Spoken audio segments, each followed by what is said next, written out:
साधु साधु साधु।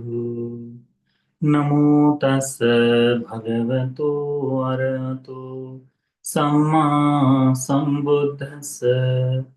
नमो तस् भगवतो अरहतो सम्मा सम्बुद्धस्स। नमो तस् भगवतो अरहतो सम्मा संबुद्धस्स। साधु साधु साधु। हमारे पूजनीय कल्याण मित्र गुरु भक्ति जी को हम नमन करते हैं। साधु साधु साधु। श्रद्धावान उपासक उपासिकागण, हम लोग इस मनुष्य जीवन में निरंतरता से कोई न कोई काम कर कर धन संपत्ति का संग्रह करते हैं। हम लोग कोशिश करते हैं कि हमारे पिता ने जो हमारे लिए घर बनाया है, इससे अधिक बड़ा वैभवशाली घर हम बना पाए। जो धन संपत्ति हमारे लिए छोड़ी गई है, इस धन संपत्ति से अधिक धन संपत्ति को हम अर्जित कर पाए, कि जितना हमारे पिता हमारे लिए न कर पाए हो, उससे अधिक हम हमारे पुत्र के लिए कर पाए। इस आशय से हम निरंतर श्रम करते हैं, है ना। निरंतर इस भाव में लगे रहते हैं कि हमारे जीवन में धन संचय हो, हमारे जीवन में यह भोग संपत्ति बढ़ती रहे। तो कौन कौन से तरह के भोग है भगवान बुद्ध जी ने जो बताए हैं भोग? यदि भोग कहे तो इन आंखों से, इन जितनी भी चीजें हैं जो भी हम भोगते हैं, कौन कौन से? तो धन संपत्ति से तो हमारे खेत हो गए, हमारी घर हो गए, हमारी धन संपत्ति हो गई, हमारे ये जो जवाहरात है, जो हम जो ज्वेलरी जो बनाते हैं, ये सारी हमारी गाड़ियां हो गई, है ना। हमारा बैंक बैलेंस हो गया। ये सब क्या है? ये हमारी संपत्ति है। ठीक है। तो भगवान बुद्ध जी इस भोग संपत्ति के, इस संपत्ति के 5 आदिनव बताते हैं। आदिनव का मतलब क्या है? आदिनव का मतलब होता है नुकसान, इससे होने वाली हानि। ठीक है। तो 5 आदिनव बताते हैं। आज हम लोग एक जो सूत्र सीखेंगे, ये सूत्र है भोग सूत्र।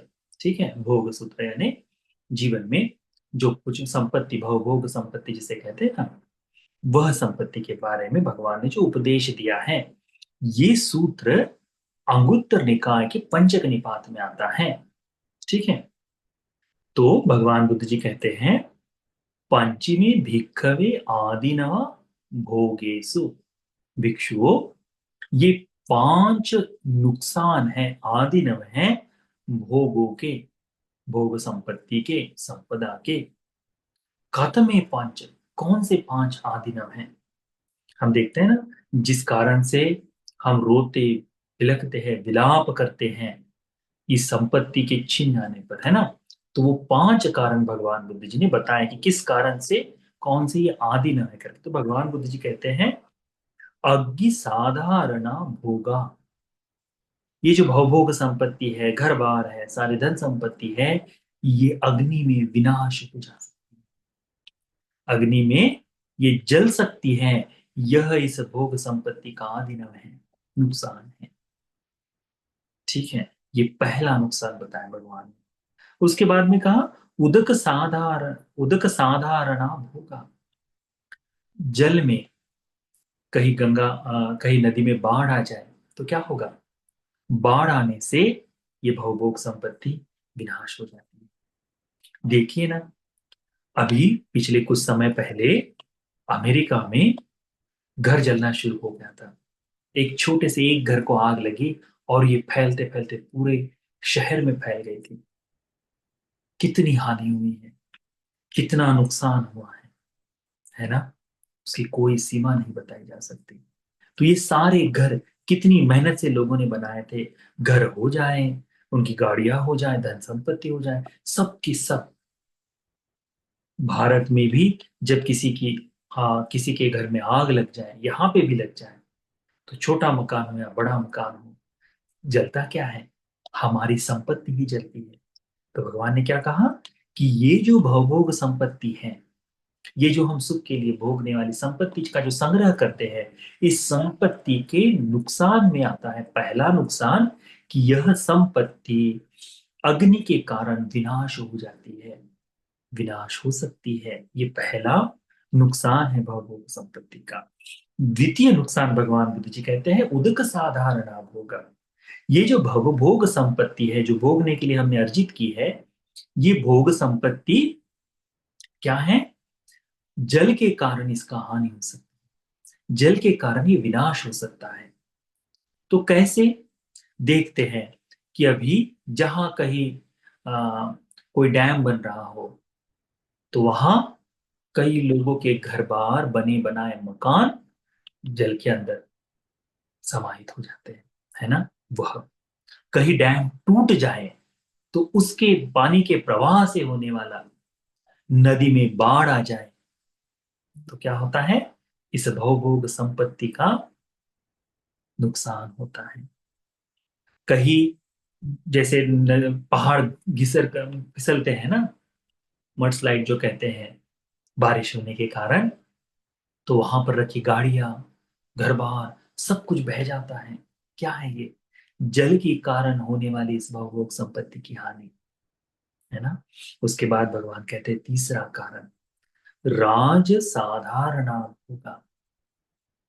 राज साधारणा भोगा का मतलब होता है यह संपत्ति राजा द्वारा हड़प ली जा सकती, छीन ली जा सकती,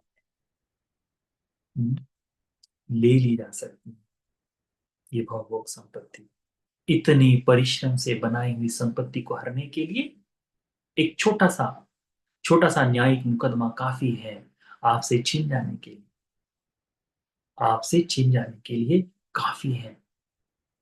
कोई एक गलती हो गई आपके राजा के सामने, और उस कारण से आज वर्तमान में भी, आज राजा नहीं है परंतु आज वर्तमान में भी टैक्स के कारण, आपने मकान बनाते समय कोई गलती कर दी, उस कारण से बैंक का ऋण आप सही समय पर नहीं चुका पाए, तो लोगों से लिया हुआ धन यदि लौटा नहीं पाए, तो क्या होता है?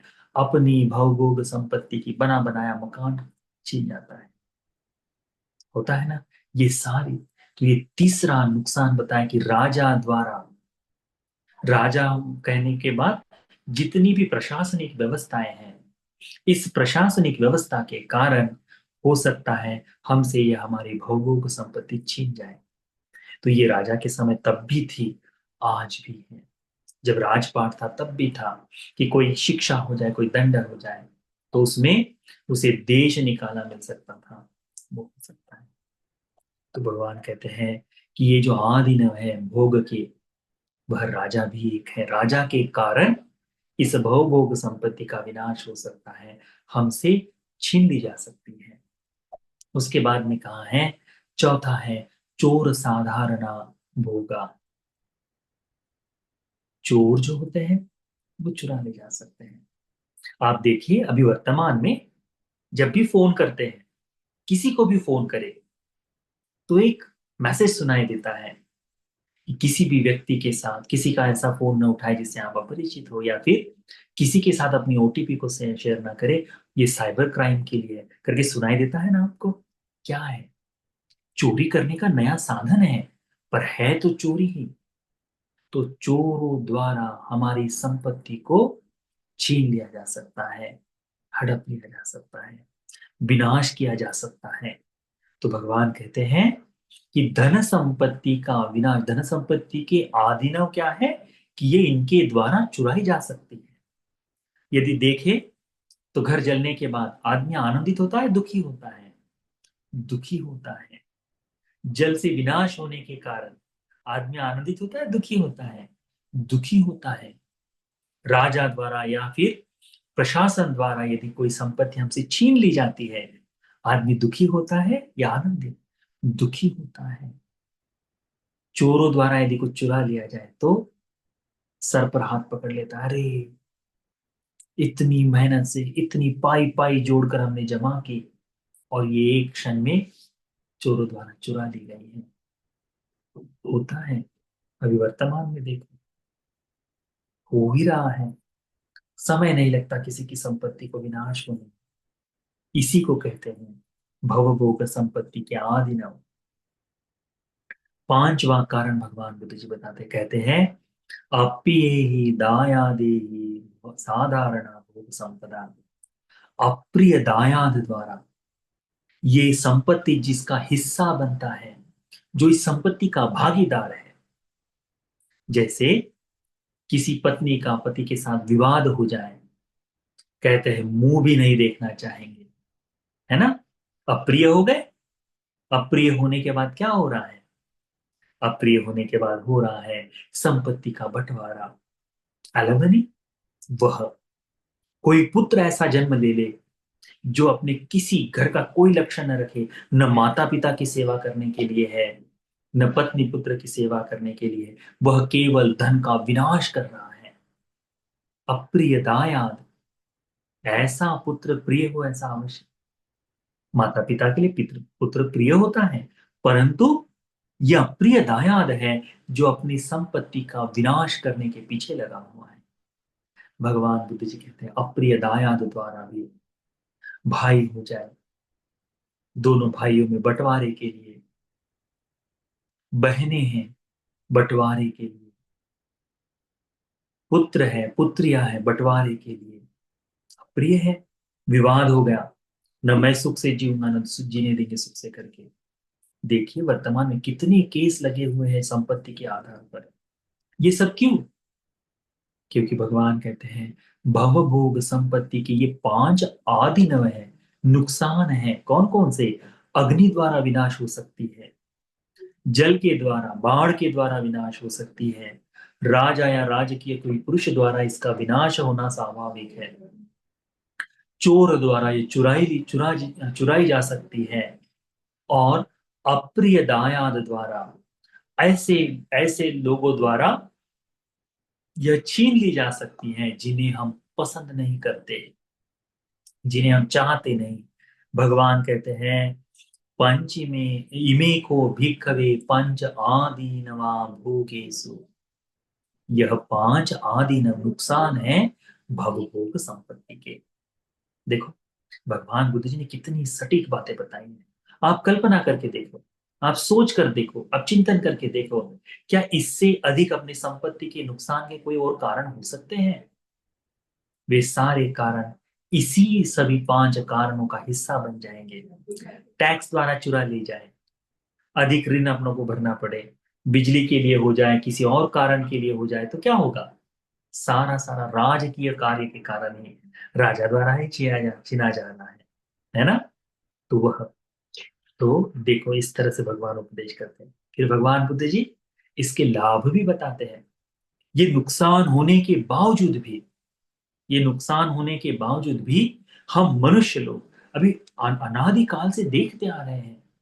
अनेक गीत गाए जा रहे हैं कि मृत्यु के समय खाली हाथ रहते हैं करके, इस लोक से कुछ नहीं लिया जाता, सब कुछ यही छोड़ दिया जाता है, कभी कुछ की कोई किसी का साथ में नहीं लिया जा सकता है।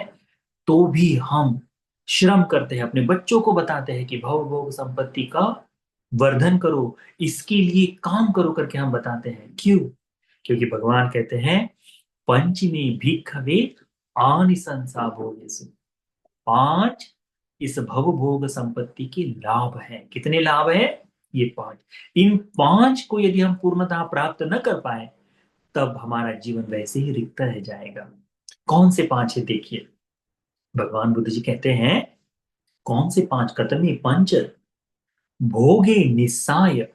इस भवभोग संपत्ति के कारण भोगे निस्साय अत्तानम सुखेति, स्वयं सुख को भोगता है, पीनेति आनंदित होता है, हर्षित होता है, सम्मा सुखम परिहरति, इसके कारण वह सुखपूर्वक जीवन जीता है। ये पहला लाभ है। आप लोगों के घर होने के कारण आपको ये लाभ है कि नहीं? क्या लाभ है? कि जो बाहर किराए के मकान में रह रहे थे या फिर कहीं और दुख भोग रहे थे, स्वयं का मकान आने के बाद जो छत है उस पूर्णता के कारण, ये धन संपत्ति, अपने आप के पास धन संपत्ति है, ये देखकर क्या होता है, इस भोग के कारण, इस भवभोग संपत्ति के कारण सुखेति, अत्तानंग, स्वयं सुख भोगता है। आपको इस सुख की अनुभूति है। देखिए, पुरुष के पास उसके वॉलेट में थोड़े से पैसे हो तो उसे बड़ा अच्छा लगता है। यदि उसके वॉलेट में 1 रुपया ना हो तो चिंता सताती है उसको, चिंता सताती है। कैसे करेंगे, बच्चों का करना है, पत्नी को देना है, कैसे करेंगे करके। पत्नियां भी अपने पास गहने हैं, थोड़ा सा धन संपत्ति पति से छुपा कर बचा कर रखा है तो आनंदित होती है संपत्ति, है ना। तो स्वयं आनंदित होता है, उसका, उसमें प्रणीतता, उसकी जो प्रीति है उसमें प्रीति में बह जाता है, आनंदित होता है, प्रीति को पाता है। और इसके कारण सम्मा सुखम परिहरति, स्वयं सुखपूर्वक जीवन जीता है। दूसरों का लिया होगा तो संभव नहीं, परंतु स्वयं का है तो सुखपूर्वक सम्मा सुख, सम्यक सुख को भोगता है उस समय। मध्यम सुख को जो चाहिए उस धन संपत्ति से जो भोगना चाहिए, उसका सही इस्तेमाल कर कर जो सुख भोगना चाहिए। सम्मा सुख का मतलब ही वो होता है कि सही तरह से उस संपत्ति, भवभोग संपत्ति का सही इस्तेमाल। ऐसा नहीं कि उसको विनाश के लिए खर्च करे, ऐसा नहीं कि दुर्गति के लिए खर्च करे, नहीं। सम्मा सुख को, उससे होने वाला वास्तविक लाभ जो है बड़ा, इस सम्मा सुख को कहते ही उसमें नशा नहीं आ जाता, उसमें व्यर्थ का व्यय नहीं आता। इस धन के कारण, इस छत के कारण, बैठे बैठे कोई व्यक्ति घर में बैठा है, भोजन वगैरह हो गया। आप देखिए, कई बार सैलरी जब आ जाए तो पिता विशेष करके बच्चों की फीस वगैरह भर देने के बाद बैठे बैठे बड़ा आनंदित होता है कि चलो इस महीने में जो जो काम करना था अब हो गए करके। तो वो जो रिलैक्सेशन है, पत्नी को दिखाई देता है कि आज पति खुश है, बच्चों को दिखाई देता है कि आज पापा खुश हैं। ये क्या है, शराब पिया है? नहीं। वो जो खुशी है, वो खुशी अपनी धन संपत्ति के कारण मिली हुई है, वो पहला सुख भगवान कहते हैं। नशे का सुख नहीं, जुए का सुख नहीं, कर्जे का सुख नहीं, ये सुख है स्वयं के पास इतना धन है करके स्वयं आनंदित है, वह प्रथम लाभ है कहते हैं। दूसरा लाभ भगवान कहते हैं माता पितरो सुखेति। ये जो धन संपत्ति है, भोगे निस्साय, इस भव भोग संपत्ति के कारण माता पिता को सुख मिलता है। ध्यान में रखिए, आपकी भवभोग संपत्ति, आप जो धन अर्जित कर रहे हैं, यदि उस धन के कारण आपके माता पिता सुखी नहीं हो रहे तो ये धन अपूर्ण है। चाहे कुछ हो जाए, चाहे आपके पत्नी पति पत्नी में विवाद हो जाए माता पिता के कारण, फिर भी माता पिता की सही तरह से व्यवस्था कर, आप जो धन अर्जन कर रहे हैं उस धन के कारण आपके माता पिता सुखी होने चाहिए। माता पितरो सुखेति, इस भवभोग संपत्ति के कारण माता पिता सुखी हो सकते हैं। पीनेति, अपने माता पिता को सुखी देखकर, आपके माता पिता आप पर धन, आप धन खर्च कर रहे हैं, ये देखकर दोनों ही पक्ष प्रीति प्रमोदित होते हैं, आनंदित होते हैं, सुख को पाते हैं, आनंदित होते हैं, मन भर जाता है कि मैं कुछ सही कर रहा हूं करके। और फिर है सम्मा सुखम परिहरति, माता पिता की सेवा का वास्तविक सुख, यथार्थ सुख। संभव हो सकता है कि आपके घर में न रह पाए आपके माता पिता, संभव हो सकता है, वैसे तो रहना चाहिए, परंतु हो सकता है किसी एक कारणवश, किसी एक भूल चूक वश आप माता पिता के साथ नहीं रह सकते, परंतु आप अर्जित किए हुए धन से माता पिता के लिए कुछ सहायक बने। ये भी, आप जितना भी धन कमाए, जैसा भी कमाए, कम कमाए चलेगा, पर समय समय पर आप अपनी माता को एक साड़ी लेकर दे। इतने धनवान होने के बाद भी बेटे की कमाई से आई हुई साड़ी का जो भाव है माँ के लिए, कि मेरी बेटे ने करके दी, वाह। आप जाकर समय समय पर, घर में ना भी रहे आप, फिर भी समय पर जाकर माता पिता की सेवा करिए, पैर चाप दीजिए, घर में थोड़ा सा काम कर दीजिए। पुत्र है तब भी, पुरुष है, जाकर माता पिता कितना भी बड़े हो जाए, तुम्हारे बच्चे भी बड़े हो जाए तब भी माँ के पास बैठकर 2 मीठे शब्दों में बात करके देखिए। पिता से तो वैसे डरते ही है, परंतु माँ के पास कितने भी बड़े हो जाए बैठकर देखिए, माँ को ऐसा लगेगा कि मैंने इतना जो श्रम किया है पुत्र के लिए वो सार्थक है। माँ का जैसा स्वभाव होगा बाद में वो अलग बात है, परंतु पुत्र के द्वारा ये की गई सेवा बड़ी लाभ देती है।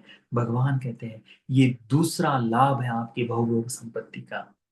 जो कुछ धन संपत्ति आप अर्जित कर रहे हैं उसका दूसरा लाभ क्या है कि इस धन संपत्ति के कारण माता पिता सुखी होते हैं, आनंदित हर्षित होते हैं और सम्मा सुख को पाते हैं। यह दूसरा लाभ। तीसरा लाभ भगवान कहते हैं पुत्र दास दार, पुत्र दार दास कम पूरी से सुखेती। आपके पुत्र, आपकी पत्नी और आपके घर में काम करने वाले लोग, यानी इसमें केवल पुत्र पत्नी और दास ये नहीं, आपके धन संपत्ति पर जो जो लोग आश्रित हैं, यदि पत्नी कमा रही है तो उसके धन पर उसके पुत्र, उसका पति आश्रित है, उसके माता पिता आश्रित है, घर में काम करने वाले लोग आश्रित है। तो आपके धन संपत्ति पर, आपके भवभोग संपत्ति पर जो जो आश्रित है, वो आश्रित लोग इस धन संपत्ति के कारण सुखी होते हैं, सुख को हर्षित होते हैं, आनंदित होते हैं, प्रीति प्रमोदित होते हैं और सम्मा सुख को पाते हैं। सम्मा सुखम परिहरति, सम्यक सुख से जीवन जीते हैं करके। देखिए, पिता के कारण, पिता धन अर्जित कर रहा है तो पिता के कारण पुत्र, उनका पूरा बचपन उस धन पर गुजरता है, उनकी शिक्षा उस धन के कारण होती है, उनका रहन सहन पहनावा उस धन पर निर्भर करता है, बच्चों का भविष्य उस धन पर निर्भर निर्भर करता है। पत्नी, पत्नी इससे सुख पाती है, ज्वेलरी से लेकर सारी सारी तरह का जो सुख है वो सुख पाती है। कई बार ऐसा देखा गया है कि पति के जेब में पैसे हैं, घर में धन है, देखकर पत्नियां बड़ी आनंदित होती है, सुख होती है। वही सुख बताया भगवान ने इसने, भव भोग संपत्ति, घर में आद्य संपत्ति होने के लाभ है ये, घर में धन संपत्ति होने की ये लाभ है। दास दासियां, समय पर आपके घर में काम, अभी वर्तमान में देखा जाए तो बहुत से लोगों के घर में काम करने के लिए हाउस हेल्प रखी गई है, बराबर है। दूध वाला भैया है, पेपर वाला भैया है, गाड़ी साफ करने के लिए, कार साफ करने के लिए कोई एक दिन में आता है प्रतिदिन, वह हो गया। आपके मकान का जो बिल्डिंग है, यदि अपार्टमेंट्स है तो उसका जो खर्च है वह, यदि ये सब बिल्कुल सटीक समय से बिल्कुल तारीख पर दिया जा रहा है, बराबर कोई त्योहार आने के बाद बोनस दिया जा रहा है, तो आपके घर में काम करने वाले लोग, आपकी कंपनी में काम करने वाले लोग, आपके साथ में काम करने वाले लोग आनंदित रहते हैं, हर्षित होते हैं। क्यों? भवभोग संपत्ति का लाभ है। यह तीसरा कारण है, पुत्र पत्नी और दास दासी, या फिर संक्षिप्त शब्दों में कहे, संक्षेप में, कि आपके धन पर, आपके भवभोग संपत्ति पर जितने भी लोग आश्रित हैं, निर्भर करते हैं, जी जो आपके सहारे रहते हैं, वे लोग इस सुख को पाते हैं। सम्मा सुखम परिहरति, सम्यक सुख के अनुसार जीवन जीते हैं। उसके बाद में भोग सूत्र में दूसरा, चौथा कारण बताया है, कौन सा? मत्ता मिच्चे सुखेति, मित्र परिवार, आपके दोस्त लोग। आप देखो, होता है कि नहीं, आपका, आपके पास धन है और दोस्तों की सहायता लगे, कहीं कहीं कर दे कि आओ चलो कहीं चलना है, किसी कार्यवश हो, तो मित्र लोग उस धन के कारण सुखी होते हैं, उस भोग भोग संपत्ति के कारण मित्ता मच्चे, मित्र परिवार जो है वे सब, या बाहरी जो लोग हमारे साथ काम में हैं, वे सभी लोग सुखी होते हैं, आनंदित होते हैं, हर्षित होते हैं, सम्मा सुख को पाते हैं, सम्मा सुख को पाते हैं। आवश्यक नहीं आप उन पर किसी ऐसे कर्म में खर्च करो मित्रों के लिए कि जो नशा वगैरह कराए, नहीं। धनवान मित्र है इस भाव से आप उसको यदि ये बताते हो कि तुम्हें आवश्यकता है तो मैं हूं तुम्हारे साथ, ये भाव कहते समय वह मित्र आनंदित होता है। यदि सच्चा सच्चे में कल्याण मित्र है तो आपकी उन्नति देखकर वो कल्याण मित्र आश्रित आनंदित होता है। चाहे आप उसे दान दे न दे, सहायता करे न करे, परंतु आपके भवभोग संपत्ति से वह आनंदित होता है, हर्षित होता है, पुलकित होता है और सम्मा सुख को पाता है करके बताया। चौथा, पांचवा है, पांचवा किस लिए है कि समन ब्राह्मणेषु उद्दगिकं दक्षिणं पतिष्ठापेति सोवगिकं सुख विपाकं सर्ग संवर्तनिकं। क्या कहते हैं भगवान कि जो लोग घर परिवार छोड़कर सन्यास को पाए हैं, भिक्षु जीवन में आए हैं, उन्हें दक्षिणा देकर, जो धर्म के मार्ग पर चल रहे हैं, जो धर्म के मार्ग पर चल रहे हैं, जो विकाल भोजन से विरत हैं, जो धर्म का पालन कर रहे हैं, ऐसे श्रमणों के लिए, ऐसे भिक्षुओं के लिए सुख की इच्छा रखते हुए कि मैं सुख पाऊं, सुख विपाका, अच्छा कर्म कर रहा हो, इस सावज कर्म के लिए चिंतित हो सोचकर, और इस पुण्य कर्म से मेरी सुगति हो परलोक में, मृत्युपरांत सुगति में जाओ, इस आशय से दान देता है। कब? जब भव भोग संपत्ति उसके पास है, तो जितनी भी है, किस कारण से कि यह पुण्य कर्म मेरे सुगति के लिए, यह पुण्य कर्म मेरी शुद्धि के लिए काम में आए, इस भाव से यदि वो दान देता है तो ये पांचवा लाभ है धन संपत्ति का, भवभोग संपत्ति का। कौन सा? कि इस धन संपत्ति का इस्तेमाल परलोक में सुगति सुख को पाने के लिए मैं कर पाऊं, परलोक में सुगति सुख संपत्ति को पाने के लिए कर पाओ, इस भाव से पुनः पुनः यह पुण्य मुझे धर्म का सुख प्राप्त करा दे, इस भाव से भी कोई देता है, उपोषद के दिन देता है, किस लिए? कि मरणानंतर सुगति प्राप्त हो, तो वह दान, वो भवभोग संपत्ति उसके लाभ के लिए है। तो कितने हो गए? 5 नुकसान भगवान ने बताए और 5 फायदे भगवान ने बताए। नुकसान जब अपने जीवन में होते हैं तो हम कुंठित होते हैं, हमारा मन बड़ा उद्विग्न हो जाता है, हम रोते हैं, बिलखते हैं, दुख को पाते हैं। परंतु ये जो सुख है ना, ये लाभ जो है आनिसंस, इन लाभ को भोगने के लिए ये भवभोग संपत्ति है, यदि आपकी संपत्ति रखी है और रत्ती भर भी उसका इस्तेमाल आपके लिए नहीं हो रहा तो व्यर्थ है। ये भवभोग संपत्ति रखी है, यदि इन 5 कारणों के लिए भी उसका इस्तेमाल नहीं हो रहा तो उस संपत्ति का क्या प्रयोजन? कौन कौन से 5 कारण? कौन कौन से 5 कारण? तो भगवान कहते हैं कि स्वयं सुखी हो। आपकी धन संपत्ति से यदि आप सुखी नहीं हो रहे तो उस धन का कोई लाभ नहीं। आपकी धन संपत्ति के कारण आपके माता पिता की सेवा नहीं हो रही, माता पिता को उससे सुख नहीं मिल रहा, तो वो धन संपत्ति का क्या प्रयोजन? आपकी धन संपत्ति के कारण, भोग संपत्ति के कारण आपके पुत्र पत्नी परिवार के सदस्य, आप पर आश्रित लोग यदि सुखी नहीं हो रहे तो उस धन संपत्ति का क्या प्रयोजन है? वो तो केवल वस्तु है, घर में धरी की धरी रह जाएगी। जानते हैं ना, हम कुछ नहीं ले जा सकते हाथ में, और अप्रिय दायाद अपने आने वाली पीढ़ी उस धन संपत्ति का विनाश ही करेगी। तो फिर कि ये जो धन संपत्ति है, भोग संपत्ति है, यह मित्र परिवार के काम न आए तो फिर क्या लाभ। मित्र परिवार के काम भी आना चाहिए।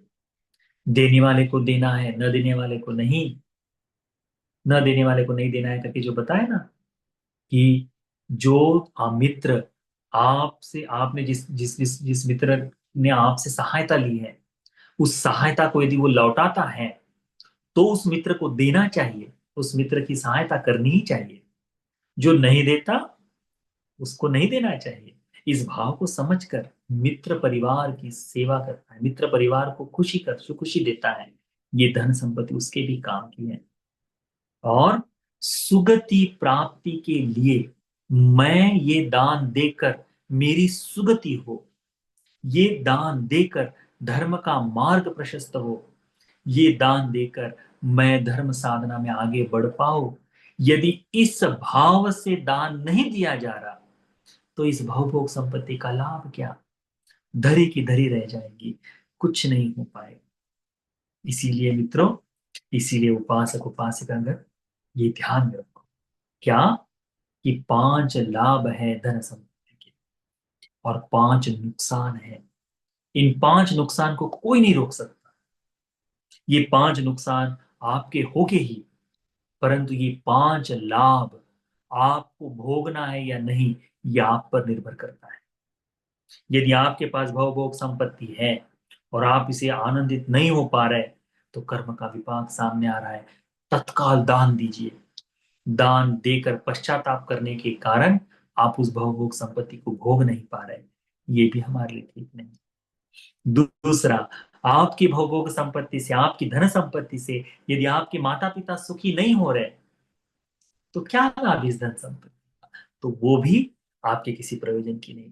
आपकी धन संपत्ति के कारण आपकी पत्नी में कलह है, आपके बच्चे आपसे ठीक नहीं बात कर रहे, आपके घर परिवार के लोग भी यदि सहायता नहीं है, घर में काम करने वाले आपके आश्रित जो लोग हैं, यदि वे भी आनंदित नहीं हो रहे, तो आपका धन अर्जन करने का क्या लाभ। चाहे कोटि से धन कमाए, जितना भी धन कमाए, परंतु इनको लाभ नहीं हो रहा, आनंदित नहीं हो रहे, सुख नहीं भोग रहे, तो इस धन संपत्ति का लाभ नहीं होगा ना। तो धन संपत्ति के, भवभोग संपत्ति के 5 लाभ बताया भगवान ने। ये 5 लाभ को प्राप्त करना है या नहीं, ये आप पर निर्भर करता है। अंतिम में है मित्रों के कारण, और अंतिम है जो सबसे आखिर में बताया, कि इस भवभोग संपत्ति से दान देकर, किन्हें, तो श्रमणों को, किन्हें, तो सन्यासियों को, गृह त्यागियों को, भिक्षुओं को दान देकर, जो श्रम धर्म का पालन करते हैं, भिक्षु जीवन का पालन करते हैं, ऐसे लोगों को उपोषद के दिन में धर्म का पालन करते हुए दान देकर क्या अपेक्षा करनी है, कि सुख मिले और सुगति हो जाए। इस अपेक्षा से जब दान देता है तो वह दान प्रीतिदायी होता है, आनंद देता है, सुख के लिए होता है, वह सुगति का अंग होता है। इसीलिए उपासक उपासिका का ध्यान रखो, ये 5 लाभ को पाने के लिए कोशिश करो, 5 लाभ को प्राप्त करने की इच्छा जगाओ, तो आपके लिए लाभदायी होगा। ये भोग सूत्र आप सभी को इन 5 लाभ को और 5 अलाभ को सीख कर, समझ कर, इसको बोध करने के लिए, अच्छी तरह से दान देने वाला, माता पिता की सेवा में लगने वाला, पत्नी पुत्रों के काम में आकर, दास दासियों के काम में आने वाला, सुख खुद को आनंदित कराने वाला, मित्रों की सहायता कराने वाला, भवभोग संपत्ति प्राप्त करने के लिए धर्म मार्ग में उत्तम भवभोग संपत्ति जो है, 4 आर्य सत्य का बोध, इसे भी प्राप्त करने के लिए ये भगवान का उपदेश आप सभी को उपकारी हो जाए। साधु साधु साधु।